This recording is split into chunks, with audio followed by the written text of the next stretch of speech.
If I ask you a simple question, और वो question ये है कि अगर तुम्हें पता चले कि यूपीएससी या जेकेएएस क्रैक करने के लिए 2 से 3 साल या 2 से 3 अटेम्प्ट नहीं, सिर्फ एक ही अटेम्प्ट और एक ही साल काफी है, तो क्या आप मेरी बात सुनकर अपना जो भी आपने रोड मैप, जो भी आपने स्ट्रैटेजी बनाई है, क्या आप उसको बदलने को तैयार हो?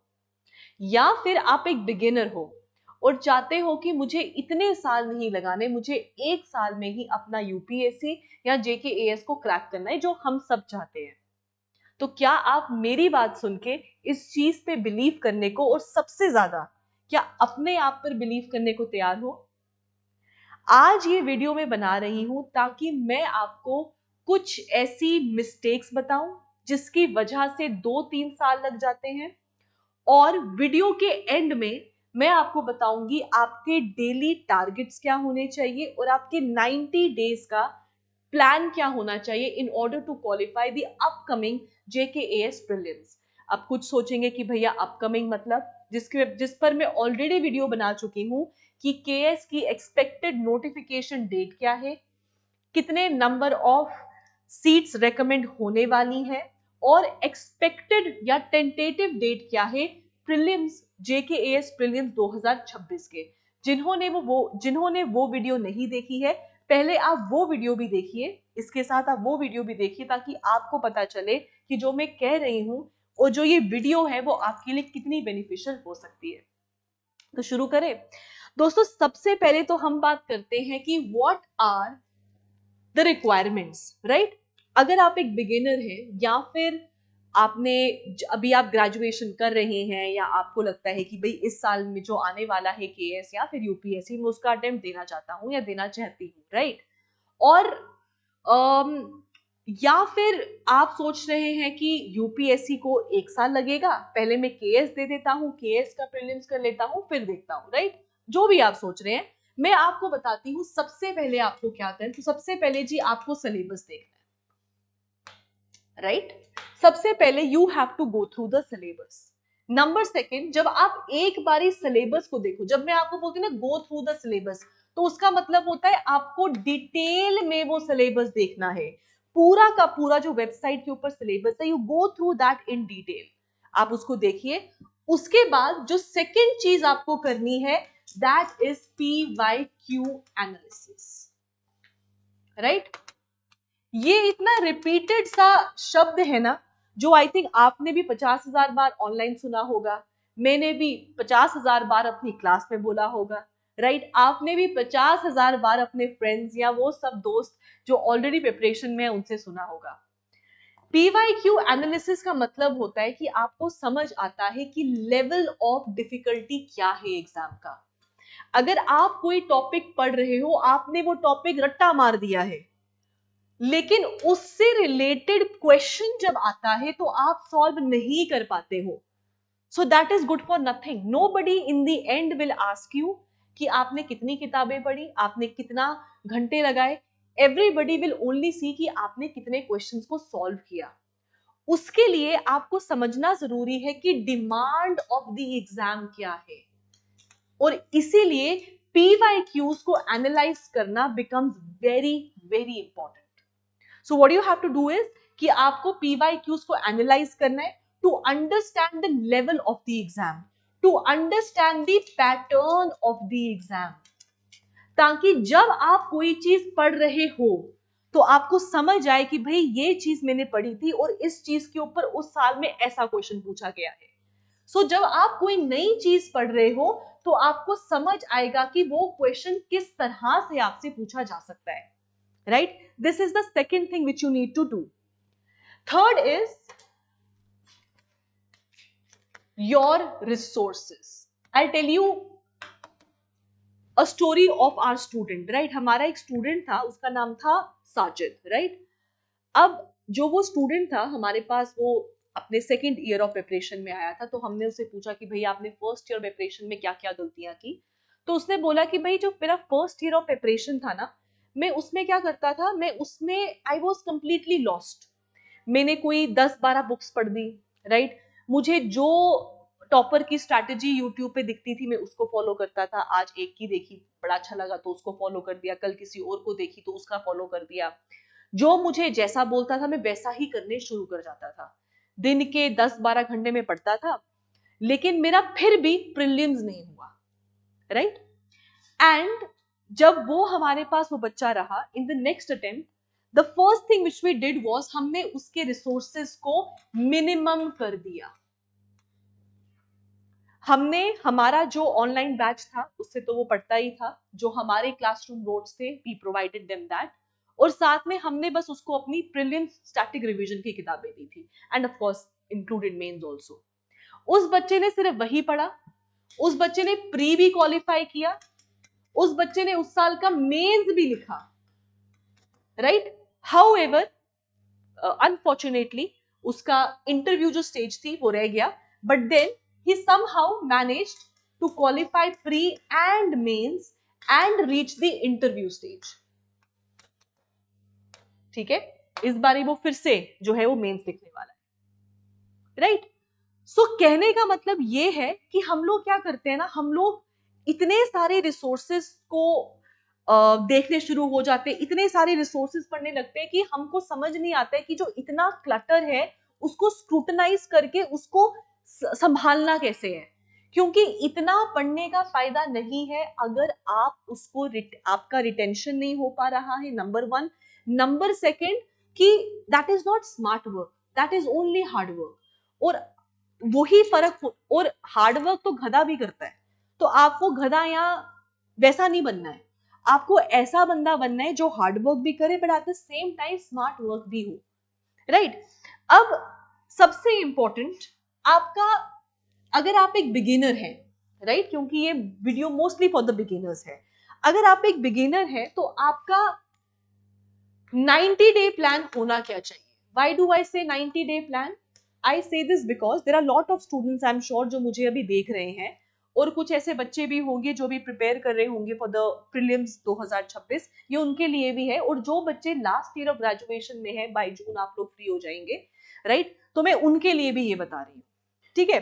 सो 90 डे प्लान क्या है? लाइक आई सेड, सबसे पहले आपको सिलेबस देखना है, उसके बाद आपने क्या करना है, आपने पीवाईक्यूज को एनालाइज करना है। पीवाईक्यूज एनालाइज करने के बाद आपने अपने रिसोर्सेज को स्क्रूटनी करनी है। आपने सबको सब कुछ नहीं पढ़ जाना है कि मैं ये भी पढ़ जाऊंगा, मैं वो भी पढ़ जाऊंगा, ऐसे नहीं करना है, राइट। अब सबसे पहले you have to start with the basics which is NCERTs. सबसे पहले आप बेसिक से स्टार्ट करें, अपनी एनसीईआरटीज को पकड़े एज द फाउंडेशन, ताकि आपका बेसिक प्रिपरेशन स्टार्ट हो जाए, ठीक है। आई डोंट नो ये क्या हो रहा है, ठीक है। सो 90 डे प्लान में आपने दोस्तों सबसे पहले क्या करना है, सबसे पहले आपने एनसीईआरटीज पकड़नी है, राइट। अगर आपका ग्रेजुएशन में ह्यूमैनिटीज था, वेल एंड गुड, अगर नहीं है तो भैया आप 6 to 12 पकड़ लीजिए, अगर था तो 11th और 12th भी अच्छे से पढ़ लेंगे तो मोर देन सफिशिएंट। और अगर आपका ग्रेजुएशन में नहीं भी रहा है ह्यूमैनिटीज, फिर भी अगर आपको लगता है कि आप 11वीं 12वीं से आप कर सकते हो, तो आप सीधे 11वीं 12वीं पकड़ लो एनसीईआरटीज की, राइट। अगली वीडियो में मैं आपको बताऊंगी मस्ट रीड एनसीईआरटीज, कौन कौन सी एनसीईआरटीज आपको पढ़नी ही पढ़नी है, राइट। तो सबसे पहले आपको क्या करना है, आपको अपनी एनसीईआरटीज पकड़नी है ताकि आपका एक बेसिक जो है वो तैयार हो जाए। No standard books, no standard books. Phase 1 में आपने सिर्फ एनसीईआरटी और बेसिक पकड़ना है और इसको टॉप अप करना है with the PYQs. Why do I से पीवाईक्यू? जैसे आप पीवाईक्यू देखोगे आपको समझ आएगा कि directly from the NCERTs questions पूछे गए हैं, डायरेक्टली वर्बैटम पूछा गया है, डायरेक्टली वहां से उठा के क्वेश्चंस डाले गए हैं, राइट। तो फेज 1 में you have to go through NCERTs, do your basics and do your PYQs, right. इसके अलावा नेक्स्ट फेज में आप क्या करेंगे, आप अपनी स्टैंडर्ड बुक्स पढ़ेंगे, ठीक है। जैसे मैंने बोला नेक्स्ट वाली में मैं आपको मस्ट रीड एनसीईआरटी और स्टैंडर्ड बुक्स बताऊंगी। तो फेज 2 में आपने अपनी स्टैंडर्ड बुक्स पकड़नी है, और साथ में क्योंकि अभी तक आपने अपना बेसिक स्ट्रक्चर बना लिया है, आपने बेसिक्स बना लिए हुए हैं, तो आपने स्टैंडर्ड बुक्स के साथ साथ में शुरू करना है answer writing, right. Now what does answer writing mean? Answer writing में ना एक चीज याद रखिएगा, don't go for perfect answer, there is nothing as perfect answer, it's a myth.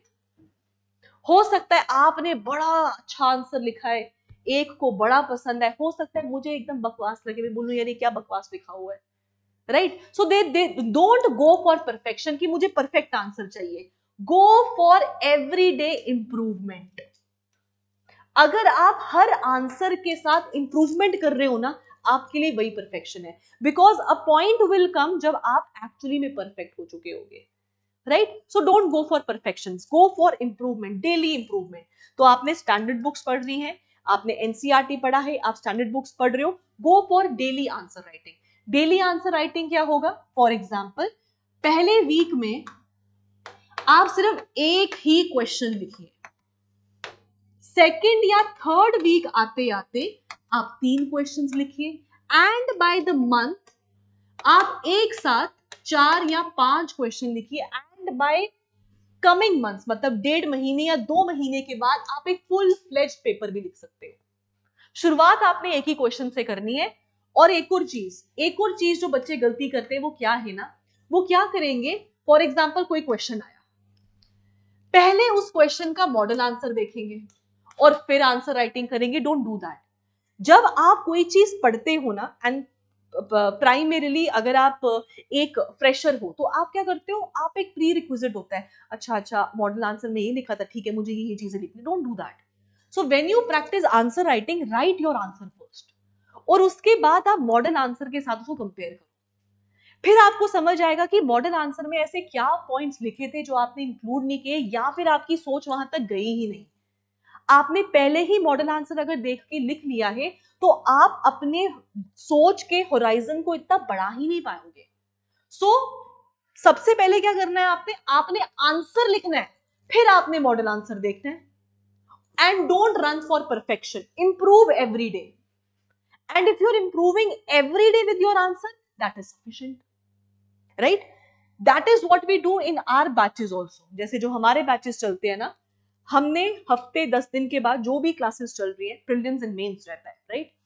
हफ्ते 10 दिन के बाद हम लोग शुरुआत करते हैं जी एक क्वेश्चन से, एक क्वेश्चन लिख के लाओ आप, करते करते 4 क्वेश्चन हो जाएंगे, and by the end full fleshed paper होता है, ठीक है? और ऐसे करते करते क्या हो जाता है, आपको रियलाइज भी नहीं होता, आपकी आंसर राइटिंग स्किल्स भी आ गई होती हैं और आंसर राइटिंग डेवलप भी हो चुकी होती है, right? So that also comes in your plan, so that is also in your 90-day plan.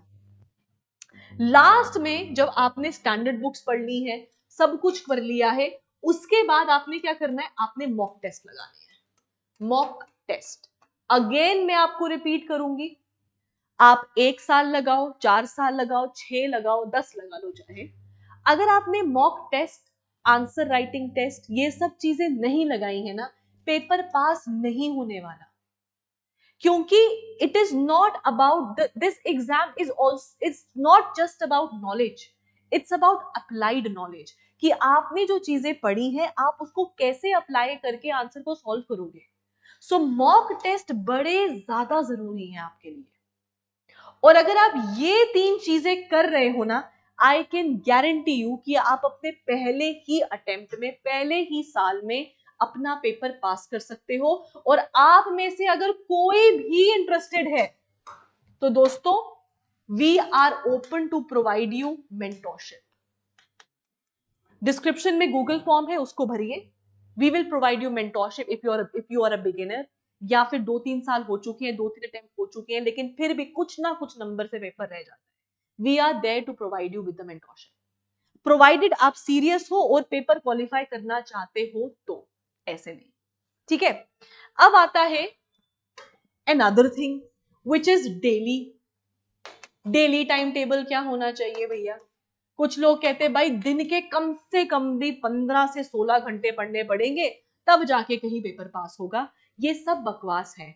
आप खुद सोचो, एक इंसान, मतलब इंसान इंसान ही है ना, गधा थोड़ी है जो काम ही करता रहेगा, काम ही करता रहेगा।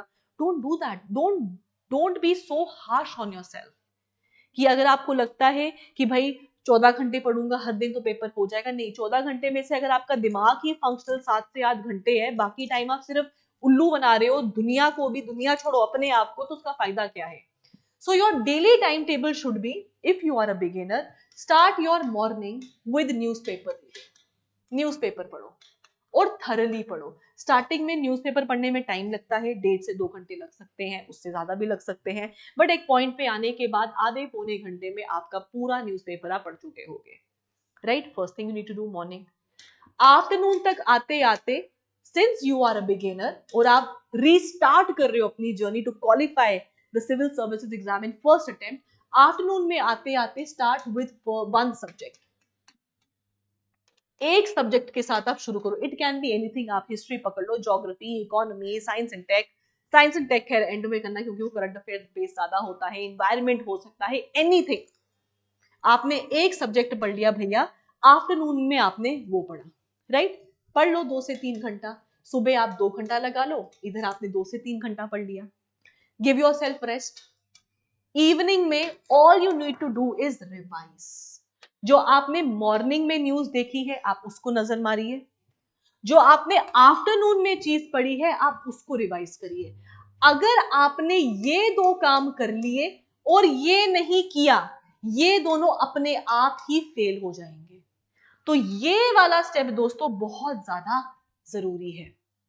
और हफ्ते 10 दिन के बाद जब आपको लग रहा है कि अब आपने एक अमाउंट ऑफ चीज पढ़ ली है, एक अमाउंट ऑफ सब्जेक्ट आपने कवर कर लिया है, तो फिर every night all you need to do is you have to write one question. एक क्वेश्चन को आपने लिखना है, मतलब आपने आंसर राइटिंग को शुरू कर देना है, राइट? आंसर राइटिंग को आपने शुरू कर देना है। You get my point? दोस्तों अगर आप लोगों को मेंटोरशिप चाहिए, एक प्रॉपर गाइडेंस चाहिए, विंग्स एक उड़ान is ready to offer you the mentorship completely free of cost.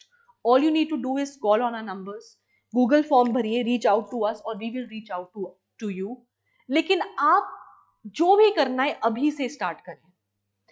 और देखो कुछ बच्चे होंगे जो टारगेट कर रहे होंगे 2027 prelims, excellent, best time to join. हमारे बैचेस शुरू हो चुके हैं, you can join us now. आप में से कुछ ऐसे बच्चे होंगे जो अभी कॉलेज वगैरह में हैं, जिनके पास टाइम नहीं है फुल फ्लेज्ड बैच को ज्वाइन करना, लेकिन वो चाहते हैं कि वो 2026 का अटेम्प्ट दें।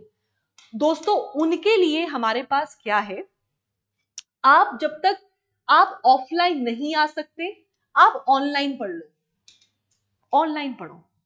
और जब बाय जून जब आप पूरी तरीके से फ्री हो जाएंगे और अब आप फुल फ्लेक्स तैयारी के लिए है, फिर आप हमारा जो जून में बैच लॉन्च होगा उसमें आप हमको ऑफलाइन ज्वाइन कर सकते हो। इसका फायदा क्या है? इसका फायदा ये है कि जो पीछे का टाइम था वो आपने एक तो अपनी ग्रेजुएशन कंप्लीट करने में भी लगाया, नंबर सेकंड आपने उसके साथ भी गद्दारी नहीं की, दूसरी चीज जून तक आते आते आपका already some form of basic already तैयार हो चुका होगा। आप जीरो नहीं होगे, नील बटा सन्नाटा नहीं होगे, आपके पास ऑलरेडी आपने इतना पढ़ा है कि आपका थोड़ा बहुत बेसिक तैयार हो चुका है, राइट? और फिर अगर चाहो तो अटेम्प्ट दे भी देना। You get my point? So this will only help you to be one step ahead. इसके बारे में और जानने के लिए नंबर्स पे कॉल करो, गूगल फॉर्म को भरो। मैं रेपिटेडली बोल रही हूं आपको ये सब चीजें, लेकिन जो भी करना है start now. The best time to start is start now. Last year of graduation हो, start now. You have failed 2-3 attempts, start now. You have already started, you just need to change your strategy like the way I told you, right? अगर आप beginner हो, graduation complete हो चुकी है, when to start? Start now. ठीक है? तो हर सवाल का एक ही जवाब है, the best time to start is start now. ठीक है? I hope ये वीडियो थोड़ी बेनिफिशियल रही होगी आपके लिए।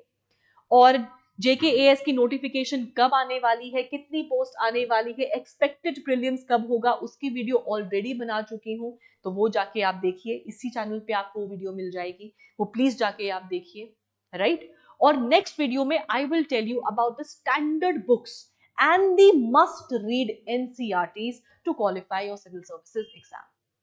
ठीक है? तो thank you and have a nice day. I will see you guys soon.